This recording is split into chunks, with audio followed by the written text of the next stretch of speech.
Pete Carroll, in yesterday's post-game press conference, nobody is more upbeat and positive than this guy over the years. Nobody. I mean, he's always about competing, and through competition comes victories, and he has an arguable Hall of Fame career carved out. But he's now, through that whole sensibility, but he's now 3-7. I looked it up.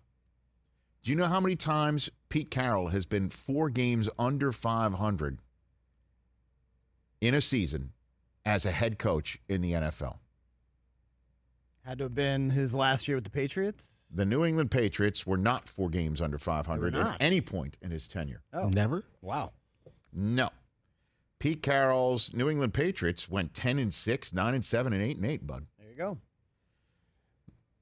2 times. He was 6-10 at the end of his one-and-done year at the Jets. Oh. And they lost all those games in a row at the end. I think they went from 6-5 to 6-10, and then they won and done him. Wow.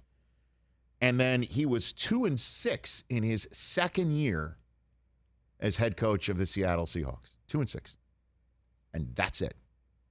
And now he's at 3-7. And you could knock him over with a feather after the way they started the year. They beat the Colts. They pounded the Colts week 1. Remember that?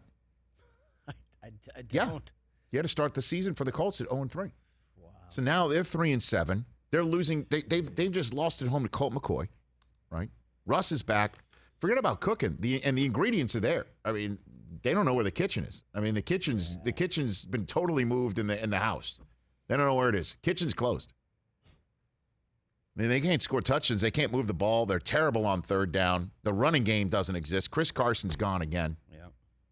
DK Metcalf seems like he wants to fight everybody right now. It's terrible. And I don't know where the answer is, where the light switch is coming. And this was Pete Carroll after the game. We got to get off the field again. We got to win on those third downs. There's a couple in there that were big wins for them, and you know, it's so different. You know, it's so different.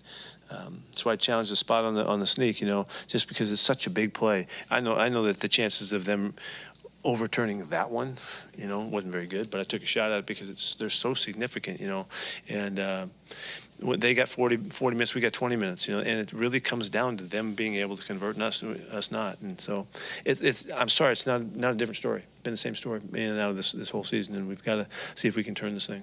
I'm really done. What was your... He left, and then it comes back later. I know that you probably have some more questions. I don't know if I have any more answers for you, but I'll try I'll try. I'm looking and seeing that, you know, we don't turn the ball over. We got 2 penalties in the game. What the heck, man? It keeps reminding me that there's things that we're doing well enough to be a winning football team. The turnover thing just continues to be there. And it's just really frustrating that we can't get this thing turned. So anyway, I'm sorry for not being aware of that there was more time. I usually defer to Dave, and I didn't do that right there. What do you got?